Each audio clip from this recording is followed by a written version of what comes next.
Le chapitre d'Ésaïe 41, verset 23 à 24, que lui, il ne peut rien faire de lui-même.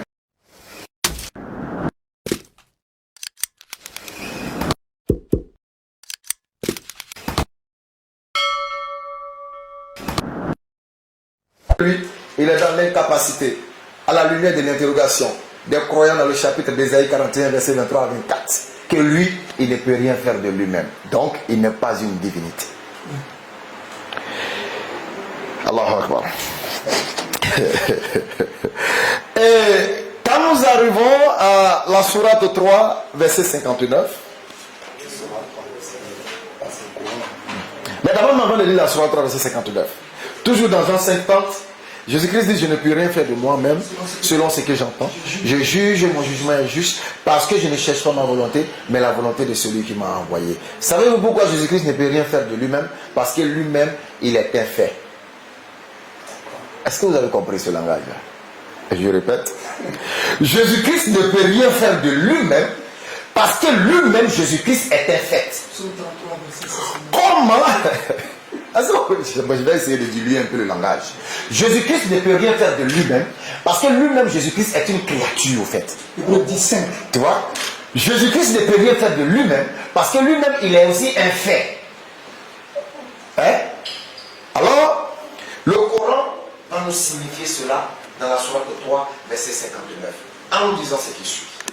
Pour Allah, Jésus-Christ est comme Adam, à qui il a dit soit, kun fayakun, et il fut. Je ne peux rien faire de moi-même, parce que lui-même aussi il est un fait. Somme 33, verset 6 à 9. Bon, j'espère qu'on s'est compris. Et comme lui-même il est un fait, il ne peut rien faire.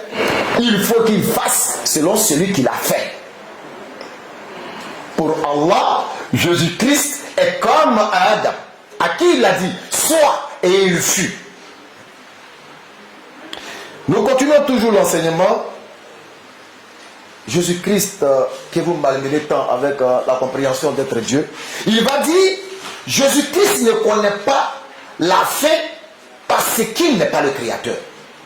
Et nous le signifie dans Matthieu chapitre 24, verset 36. Il dit: pour ce qui est du jour et de l'heure, personne ne le sait, ni les anges dans les cieux, ni le Fils, mais seul le Père sait.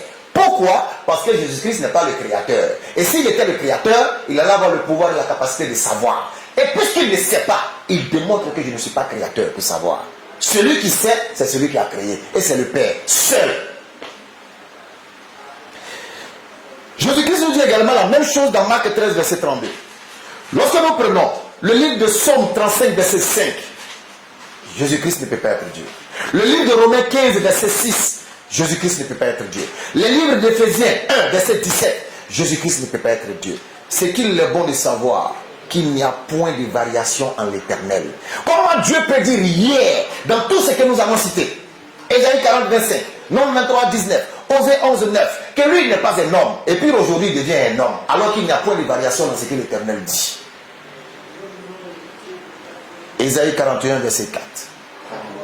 Ésaïe 41, verset 4. Jacques chapitre 1, verset 17. Malachie 3, 6. Et lorsque nous prenons le livre de Psaume 100, verset 5, qui trouvera sa confirmation dans le livre de Luc, verset 18. On n'a pas assez de temps pour lire tous ces versets. Notez, prenez note, comme ça au devoir prochain, vous pourrez avoir de bonnes notes, Inch'Allah. Alors, après la lecture de tous ces versets-là, nous nous rendons compte clairement que lorsque le livre de Hébreux chapitre 13, verset 8 dit que Jésus-Christ, oh là là, tu ne pourras pas dire, oh là là, j'ai voulu tellement monter haut avec eux que tu ne pourras pas toucher. Bon, on va trouver l'autre temps, et puis tu vas prendre voilà, les versets de CP1 là, tu vas essayer de. Inch'Allah. Donc, alors, lorsque Hébreux chapitre 13, verset 8 nous dit que Jésus-Christ est le même hier, aujourd'hui et éternellement, il est clairement démontré à travers la liste des versets que nous avons cités que ce verset est une supercherie. C'est une tricherie. Parce que Dieu ne se dédie pas. Il n'y a aucune variation en Dieu. Tel qu'il était au commencement, tel il demeurera présentement et il demeurera ainsi jusqu'à la fin des temps. Il n'y a point de variation en lui. Je vais chuter là, permettant, Inch'Allah, à la prochaine reprise, après cette élévation lointaine dans les cieux avec vous comme un aigle, permettre à Saïd de redescendre avec vous par le verset. Voilà, bismillah. Alhamdulillah Rabbil Alamin.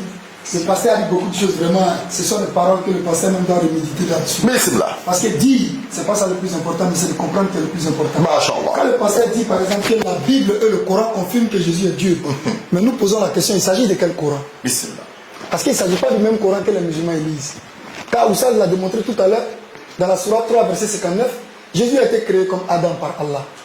Alors peut-il être ce même Allah? C'est la question que nous nous posons.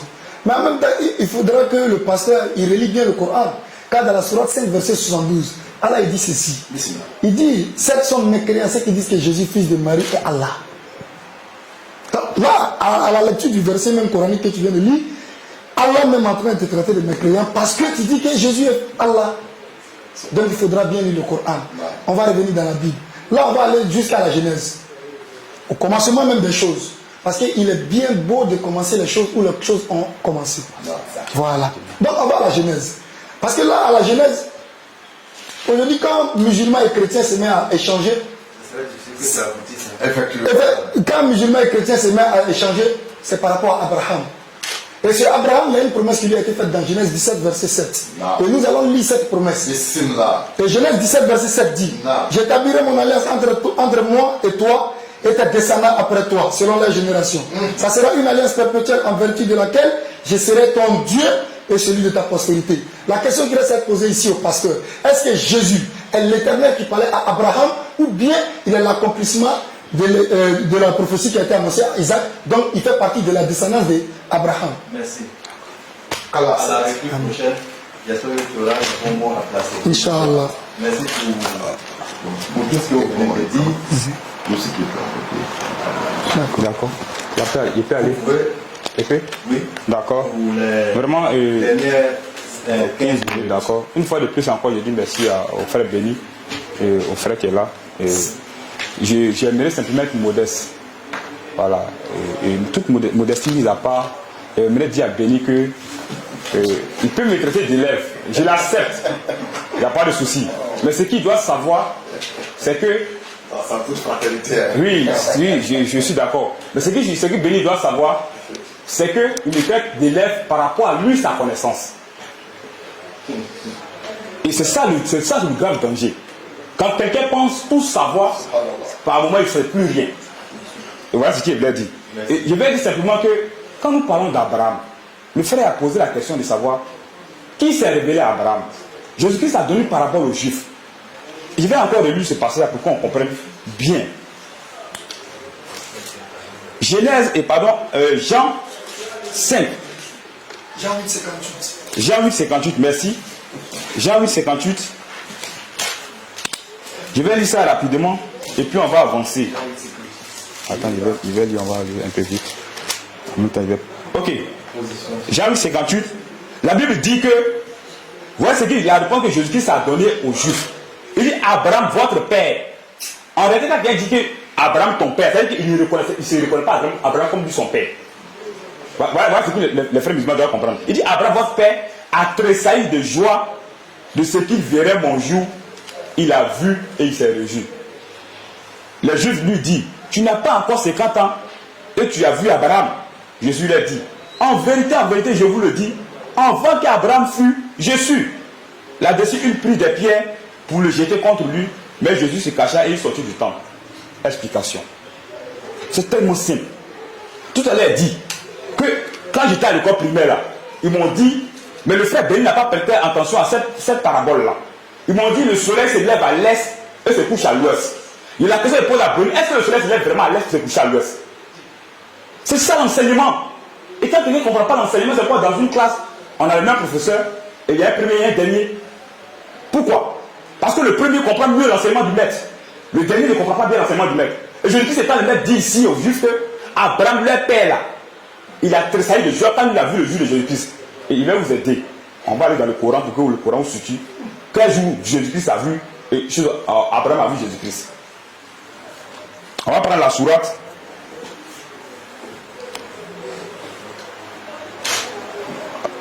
La sourate 15, verset 52 à 60.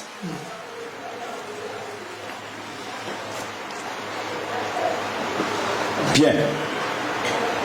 Je lis. Le Coran dit, quand il entrait chez lui et dit, salam, il dit, nous avons peur de vous.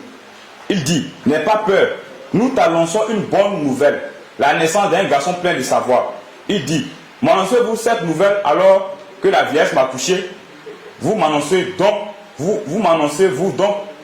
Il dit, nous t'annonçons la vérité, ne sois donc pas de ceux qui désespèrent. Il dit, et qui désespère de la miséricorde de son Seigneur, sinon les égarés.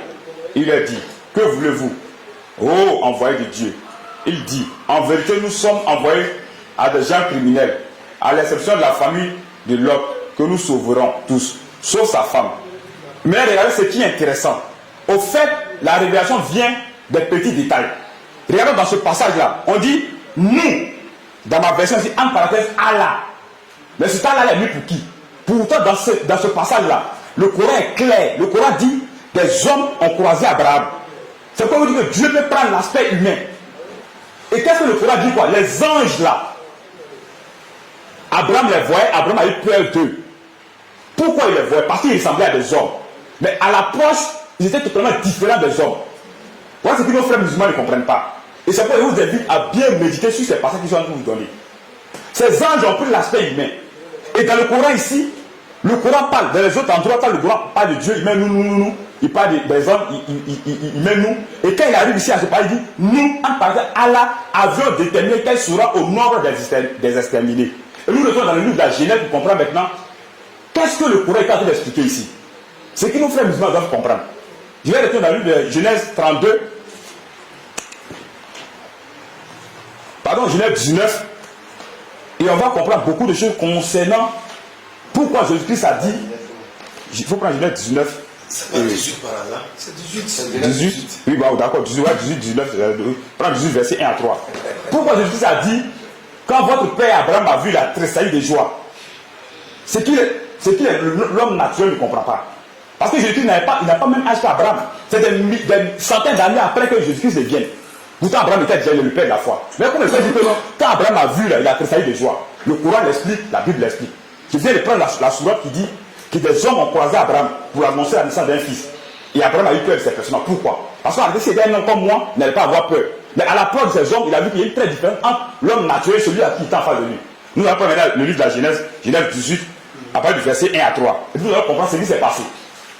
Parole du Seigneur, Genèse 18, verset 1. L'Éternel lui apparut parmi les chaînes de Marie. L'Éternel lui apparut. L'Éternel lui apparut. Je réponds encore. L'Éternel lui apparut. L'Éternel lui apparut parmi les chaînes de Marie. Mamré. Mamré, oui. Ça, Marie. Comme il était assis à l'entrée de sa tente, oui, pendant la chaleur du jour, oui, il leva les yeux et regarda. Et voici, 3 hommes étaient debout près de lui. oui. Quand il les vit, il courut au devant d'eux, depuis l'entrée de sa tente, et se prosterna en terre. Oui. 3. Et il dit, Seigneur, si j'ai trouvé grâce à tes yeux, ne passe point, je te prie, loin de ton serviteur. Arrête-toi. Regardons très bien la scène. La Bible dit que 3 hommes se sont présentés devant Abraham. Et Abraham se prosterne devant un seul. Et il dit, Seigneur, nous allons aller dans Genèse 19 pour comprendre quelle est la différence entre Abraham et l'autre. Pourquoi on dit Abraham est le père de la foi? Parce qu'Abraham en réalité a reconnu Dieu.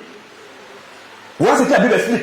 Et quand on va dans le Coran, on peut même prendre le Coran, la sourate 51, verset 24 à 32, et la sourate 15, 52 à 60, pour comprendre ce qu'il est en train de dire. On prend le livre de la Genèse, chapitre, comment on appelle? Chapitre 19.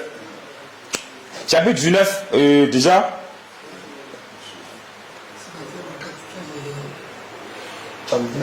J'ai noté la référence, je viens Abraham. Voilà, 19 verset 1 à 2. On dit, regardons maintenant très bien. D'abord, 3 hommes apparaissent à Abraham. 3 hommes. Abraham se prosterne devant un seul. Il dit, Seigneur, si j'ai trouvé grâce à tes yeux. Mais les mêmes hommes qui sont partis d'ici Abraham là, arrivent maintenant chez Lot, son neveu. Et la Bible dit, laisse-moi terminer s'il te plaît, il dit en Genèse 19, 1, les 2 anges arrivèrent à Sodome sur le soir. Et Lot était assis à la porte de Sodome. Quand Lot les vit, il se leva pour aller au devant d'eux et se prosterna la face contre terre, puis il dit, voici mes seigneurs, au pluriel, frère. C'est un détail qui échappe à beaucoup de personnes. Abraham, c'est un homme comme l'autre. Il voit 3 personnes, il se procède devant une seule personne, il dit, Seigneur, comment on appelle, reconnaissance du créateur de la terre. Et voilà ce que Jésus-Christ est en train d'expliquer là-bas. Pour dire, votre père Abraham, quand il m'a vu, il a tressailli de joie parce qu'il lui annonçait la venue d'un fils. Voilà ce que vous n'arrivez pas à comprendre, frère. Un enfant, c'est vrai que tu es le maître, selon toi, mais tu n'arrives pas à comprendre ça. Et je t'ai dit tout à l'heure que dans l'enseignement là, quand tu vas enseigner un enfant, ceux qui enseignent au CP1 là, ils ont eu le bac, ils ont eu le BPC. Mais quand ils vont vouloir aller enseigner les enfants du CP1 là, s'ils se mettent avec la pensée de quelqu'un qui a le bac, ils vont tuer l'enfant. Donc qu'est-ce qu'il faut faire? Il faut prendre le même niveau que l'enfant, que celui qui a le niveau du CP1. Et en lui expliquant qu'il va comprendre, il va finir par comprendre. C'est pourquoi moi ils m'ont dit, le soleil se lève à l'est et se couche à l'ouest. École primaire. J'arrive au secondaire, mais lui non, le soleil, la tête tourne autour du soleil. Mais en réalité, par rapport à ma compréhension en CP1, il fallait qu'on m'amène à comprendre que, parce que ma tête, il me lève et voit le soleil se lever à l'est, effectivement, se lever à Pied-Pas et se coucher à Pied-Pas. Jusqu'à ce que il y ait un espèce de discernement pour comprendre maintenant que le soleil ne se lève pas en l'est, il se couche à l'ouest, mais la tête tourne tout autour du soleil. Et c'est pourquoi la divinité fatigue aujourd'hui les hommes. Et Jésus-Christ, quand il parlait de Dieu, il fallait amener les hommes à comprendre qu'il y a un Dieu qui est au-dessus de tous les hommes. Enseignement. Pour que en leur expliquant maintenant qui est ce Dieu-là, jusqu'à ce qu'ils se révèlent à eux, pour qu'ils se disent comprendre qui est Dieu. Et nous, il va vous amener à comprendre maintenant pourquoi nous disons que Jésus-Christ est Dieu. Parce que les apôtres ont adoré Jésus-Christ. Et Dieu ne peut pas permettre qu'on adore une seule personne, une personne en dehors de lui. Et voilà ce qui nous réjouit. Et la sourate 3, c'est quand même parle des apôtres. Dans le Coran. Excuse-moi, vous n'avez pas dit quelque chose qui n'est pas juste. Je vais chercher ça rapidement et puis je vais te donner. Mais je suis passage de ça, j'ai pris note, qui parle des apôtres, où le Coran dit que Jésus-Christ est en train de parler, il a trouvé l'incrédulité dans le cœur des hommes. Et les apôtres ont dit, Seigneur, et pardon, ils ont dit, nous on va aller. Nous ne sommes pas incrédules. Comme ces personnes-là, mais nous allons avoir un témoignage. Donc le Coran parle des apôtres. Et moi, la question que je vais poser à Béni aujourd'hui, que tu me montres le livre, sinon que les passages où les apôtres ont relaté de ce que Jésus-Christ a fait. Il faudrait que tu arrives à m'expliquer où il peut trouver ces documents-là pour pouvoir les lire. Le témoin des apôtres là, dont le Coran parle là, tu dois me les montrer. C'est ça que la réalité. Le témoin des apôtres là, tu dois me les montrer. Et je vais te montrer le témoin des apôtres dans la Bible. On va continuer. Bien. Je disais comme ça que Jésus-Christ, après toutes ces choses-là, s'est révélé à ses disciples. Il leur a dit, attendez d'abord le Saint-Esprit, pour qu'il vienne nous montrer quelle est la différence entre ce qu'il est en train de vous dire et ce qui va se passer. On va rapidement prendre le livre de Jean 6, 32. Jean 6, 32. Oui. Jean 6, verset 32. Parole du Seigneur. Oui. Jean 6, verset 32. Jésus leur dit, en vérité, je vous le dis, Moïse ne vous a pas donné le pain du ciel, mais mon Père vous a donné le vrai pain du ciel. Oui. Car le pain de Dieu, c'est celui qui descend du ciel et qui donne la vie aux vivants. D'accord. Merci beaucoup. Donc regardons très bien. Nous avons dit que nous disons Jésus-Christ est Dieu parce que dans le Coran et dans la Bible, la divinité là s'explique. En dehors de Dieu, personne ne peut créer. Voici le premier aspect. En dehors de Dieu, personne ne peut pardonner les péchés. Un homme ne peut pas pardonner les péchés de quelqu'un. Il n'y en a pas. C'est Dieu seul qui pardonne les péchés. Et nous ici, la Bible nous dit que en Luc 4, verset 48, je vais prendre ça rapidement, Luc 4, verset 48. Luc 4, 48. Oui. Parole du Seigneur. Sourate 3, verset 135. C'est un peu comme ça. Luc 4, verset 38. Oui. Parole du Seigneur. Luc 4, verset 38. En sortant de la synagogue, il se rendit à la maison de Simon. La belle-mère de Simon avait une violente fièvre. Et il peut continuer. Et vas-y. D'accord, donc je reprends Luc 4, 38. En sortant de la synagogue, il se rendit à la maison de Simon. La belle-mère de Simon avait une violente fièvre. Et il le priait en sa faveur. 39. S'étant penché sur elle, il menaça la fièvre. Et la fièvre la quitta. À l'instant, elle se leva et le servit. Il descend encore. À Luc 48, tu es oui. Dis Luc 4, 48. Luc 38, 38. Luc 4, 38. Non, laisse-le terminer. Luc 4, 38. 38, il n'y a pas de 48, c'est 38. C'est 38. Donc je réponds pour vous. Hein. Vas-y. Et Luc 4, 38. En sortant de la synagogue, il se rendit à la maison de Simon. La belle-mère de Simon avait une violente fièvre. Et il le pria de prendre sa faveur. Pardon, il a dit Luc 7, 48. C'est Luc 7, 48. D'accord, donc Luc 7, 48. Oui. Le premier mot, c'est le comprendre. Luc 7, 48. Voilà. Et il dit à la femme, tes péchés sont pardonnés. Voilà, il dit À la femme, qui parle. tes péchés sont pardonnés. Qui parle? C'est Jésus. Continue maintenant. Ceux qui étaient à table avec lui se mirent à dire en eux-mêmes, Oui. qui est celui-ci qui pardonne même les péchés? Oui, continue. Mais Jésus dit à la femme, ta foi t'a sauvé, va en paix. Très bien. Donc les pharisiens disaient en eux-mêmes, mais qui est celui-là qui peut pardonner les péchés si ce n'est pas Dieu? Et c'est quoi nous disons qu'en réalité, il n'y a que Dieu seul qui peut pardonner les péchés. Nous continuons. On va voir encore où le Seigneur s'est révélé maintenant à ses disciples et les disciples l'ont adoré. Jean 20, 26 à 29. Prends Jean 20, 26 à 29. 26 à 29. Ok, parole du Seigneur. Oui. Jean 20, Oui. verset 26. Oui. 8 jours après, les disciples de Jésus étaient de nouveau dans la maison. Oui. Et Thomas se trouvait avec eux. Jésus vint, les portes étant fermées, se présenta au milieu d'eux. Oui. Et dit, la paix soit avec vous. Puis il dit à Thomas, avance ici ton doigt et regarde mes mains. Avance aussi ta main et mets-la dans mon côté et ne sois pas incrédule, mais crois. Ah, ok, très bien. Donc ici, il me continue. 28. Thomas lui répondit, mon Seigneur et mon Dieu. Mon Seigneur et mon Dieu. et mon Dieu. Très bien. Ça, Thomas, c'était un disciple. Ça va? Et je vais prendre ici maintenant dans le livre de Romains, chapitre 9, verset 5. Et Paul dit, et les promesses et les patriarches et de qui est issu, selon la chair, le Christ qui est au-dessus de toutes les choses. Dieu bénit éternellement. Voici ce que les gens n'arrivent pas à comprendre. Et tous les apôtres ont pris leur temps à expliquer la divinité de Jésus-Christ. Tu vas prendre Pierre, il va expliquer la divinité de Jésus-Christ. Tu vas prendre Paul, il va expliquer la divinité de Jésus-Christ. Tu vas prendre Jean, il va expliquer. 1 Jean 5 même dit quoi? Et ça, ils savent que nos frères musulmans connaissent ce verset-là. Mais par moment, ils sont en train de tricher avec le verset. Ils savent très bien que Jean a dit, reconnu la divinité de Jésus-Christ. Parce que Yahoo a dit que l'enseignement de Jésus-Christ, là, il fallait qu'il fasse en sorte que les gens puissent comprendre qui il était en réalité. Merci beaucoup. Ça va? Merci. Ça y est. Tu prends la main, je prends la main, je prends la main un peu et puis. Hein? Tu prends la main rapidement. Donc, Inch'Allah. Pasteur, tu as dit quelque chose qui est très bon, à savoir qu'il faut que je donne l'enseignement en fonction de ton niveau de compréhension.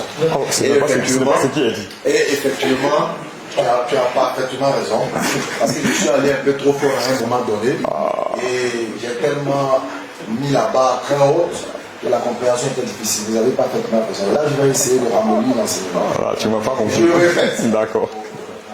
À la fin de cette vidéo, c'est que non, je vais aller à la maternelle. Je répète.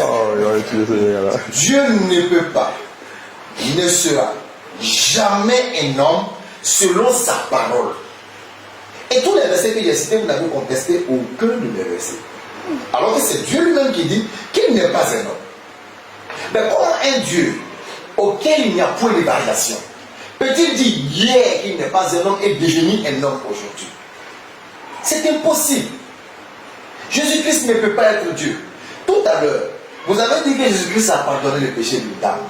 Mais quand vous lisez Jean 5, verset 30, je ne peux rien faire de moi-même. Ah, papa. Par contre, il faut dire. Je ne peux rien faire de moi-même. Donc quand il dit à la femme, tes péchés te sont pardonnés.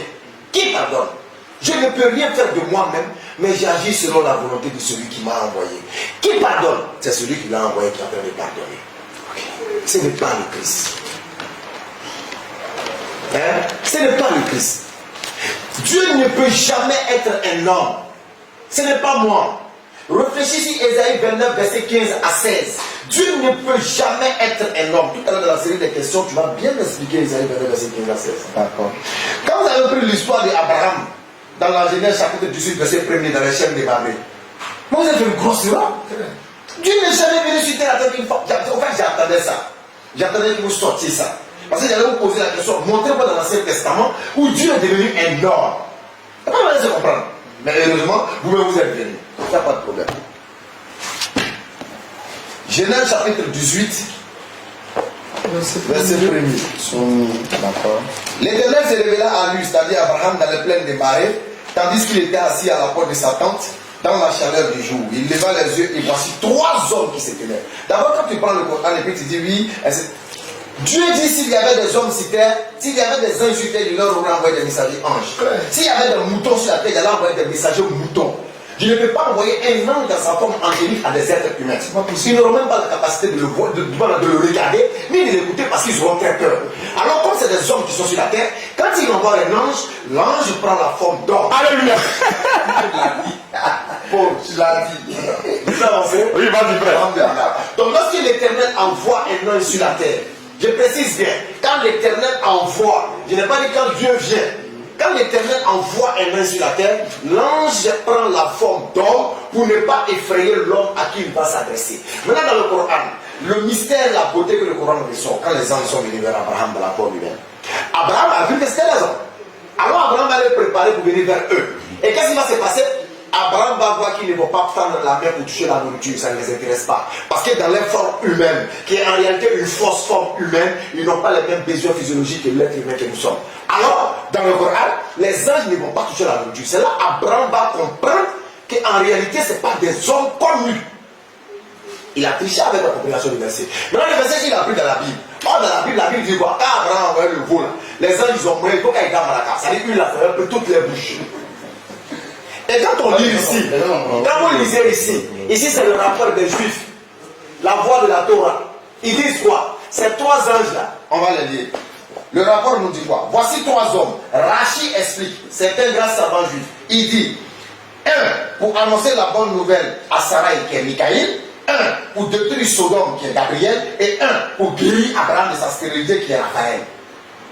Ces 3 anges que Dieu a envoyés, ce n'était pas Dieu. Mais puisque vous cherchez coûte que coûte à humanifier, pour si j'ose m'exprimer ainsi, ou bien à humaniser Dieu, vous voyez en ces 3 anges 3 hommes. Et vous dites, Abraham allait vers un, il a dit Seigneur. Mais attendez, diable. C'est pas parce qu'il arrive vers un qu'il a dit Seigneur qu'il est Seigneur, puisque Abraham lui est Seigneur. David est Seigneur. Isaac est Seigneur. Donc, Seigneur ici est un terme de respect à l'égard d'un étranger, ou à l'égard de quelqu'un qui est supérieur à toi. C'est tout. J'espère que jusque-là, l'enseignement n'est pas trop dosé. Ça peut aller. Donc, les 3 anges n'étaient pas en réalité Dieu. Dieu n'était pas parmi. Parce que, ouais, Dieu n'était pas parmi. Parce que lorsque nous prenons tout ce que nous avons cité, Qui est l'Éternel? l'Éternel Dieu dit, je ne suis pas un homme, je ne ressemble à rien. Ésaïe 40, verset 25, je ne ressemble à rien. Nombre 23, 19, je ne suis pas un œuf. Osée 11, 9, je ne suis pas un homme. Mais vous voulez croire à la fin. Saïd, et redescends avec eux, avec tout ce que tu as noté, Inch'Allah. Alhamdulillah, on va revenir sur le dit du pasteur. Le pasteur, il a sorti par exemple le verset de Jean 8, verset 58, qu'il faut traiter. Il dit, Jésus a dit, avant qu'Abraham ne fût, je suis. Mais qu'est-ce que ça veut dire? Non. Et la question que je vais poser au pasteur, avant qu'Abraham ne fût, je suis. Abraham a existé où avant que Jésus soit là?